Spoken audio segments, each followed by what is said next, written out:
Today I'm going to be answering some questions that I've gotten in the comments, over social media, and in the DMs. So stay tuned because maybe one of these questions was sent by you. Okay, so the first question is, I found a ring online I really liked, but noticed the opal said that it was lab created. Is this bad? What does that mean?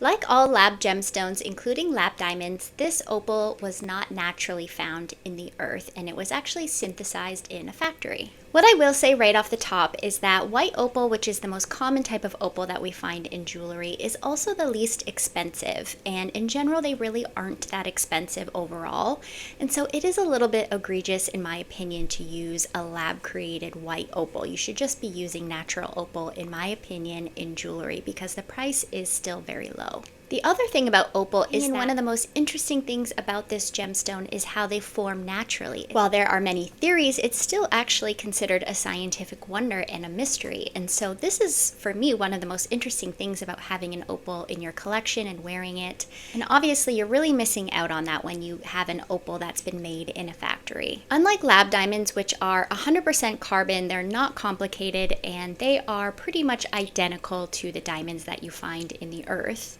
Opals are known as a phenomenal gem. Again, what makes them special is they have this play of color, and every single opal is completely unique.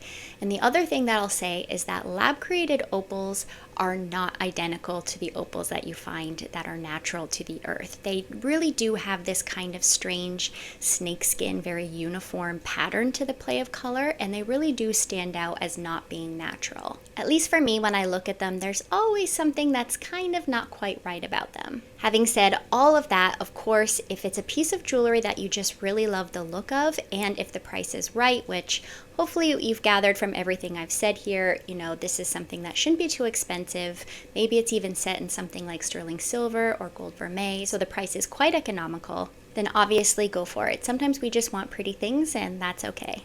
Okay, so question number 2 is, I have always wondered what exactly are Swarovski crystals. Can you tell me? A little bit of background, just in case people are not familiar. Swarovski is a very high-end costume jewelry company for all intents and purposes. They are originally from Austria. It was founded in 1895, and you do often see them in shopping malls, and they do carry very beautiful pieces, but they are considered costume jewelry.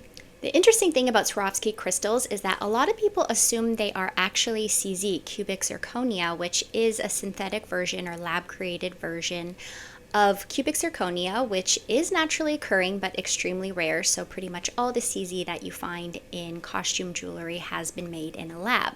However, Swarovski crystals are actually glass. And of course, it's not just any glass. They have, their own very special recipe, which is proprietary to the company. But it's essentially the same thing as the fine, let's say, lead crystal glassware that maybe your mother or grandmother used to have. And it kind of stood out as being more special and more refined than just regular glass because it had that high level of lead in it. And that's what gave it more refraction, more sparkle, and again, just this fineness to it. So that's actually where Swarovski came from. They were originally, truly a crystal company. But of course, we don't actually use lead in glassware anymore for health purposes. And I believe Swarovski did have around 32% lead in their crystals up until 2012, and then they stopped using lead pretty much completely in the crystals. And they do have other gemstones. They have pearls and of course the colored crystals, but these are all glass, including the pearls as well. And the colored ones, of course, just have different things in them, sometimes coatings to give them more of an iridescent appearance and dyes to color that glass. I believe their crystals do have a very high percentage of quartz. So again, it is interesting because cubic zirconia is actually much closer to the actual appearance of diamond. It has higher refraction, higher hardness, and therefore more sparkle and more diamond-like appearance. But Swarovski crystals are truly more like glass, so they're not going to have as much sparkle. They're going to scratch a little bit easier. But of course, they are cut very well. That's one of the trademarks of the company, so they do have a very refined appearance. And who knows, maybe if you have an older piece of Swarovski jewelry from, let's say, before 2012, when you still had that higher lead content, maybe you're going to see a difference because, again, that lead is going to give the crystals a little bit more sparkle and fineness. Next question is, what is Siberian amethyst? I haven't actually seen this term in a really long time. It is quite an old school term that we don't really use in the industry anymore because it's really not official when it comes to describing an amethyst's color or fineness or quality.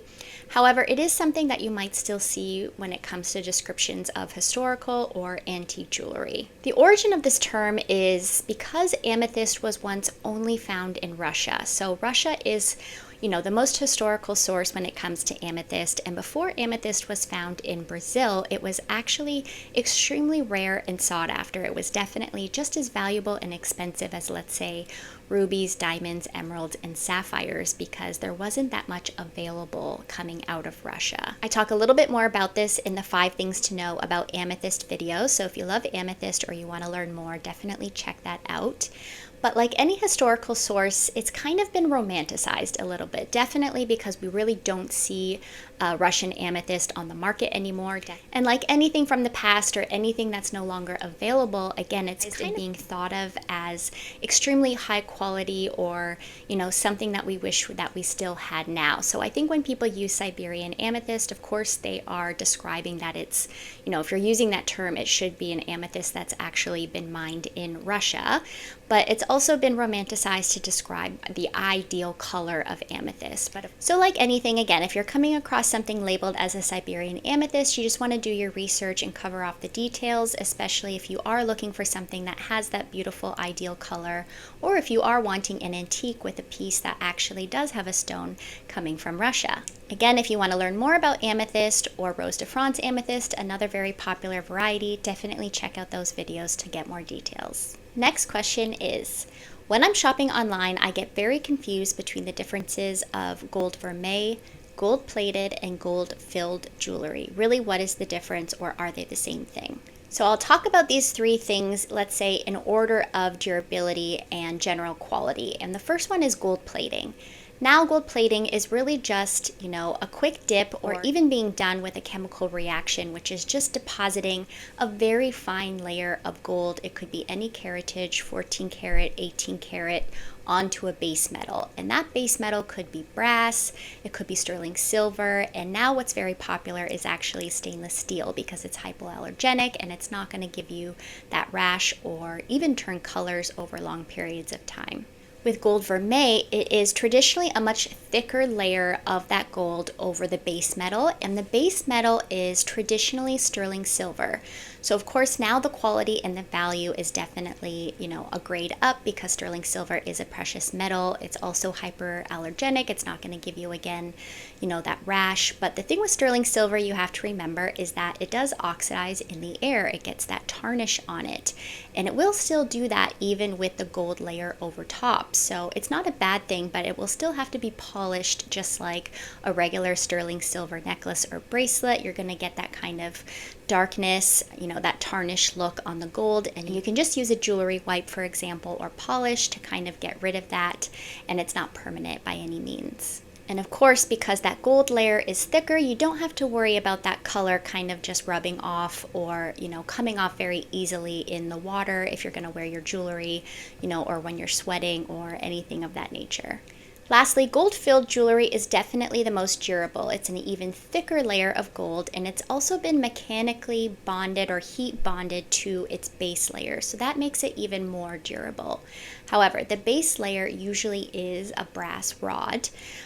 So because the layer of gold is thicker, it's still usually hyperallergenic. If you have sensitive skin, because the gold is nice and thick, you're usually not going to get bothered, but some people still do. It really depends on the sensitivity that you have. But the great thing with gold-filled jewelry is that you don't really have to worry about that gold layer coming off or rubbing off or anything of that nature, even, over long periods of time and heavy wear.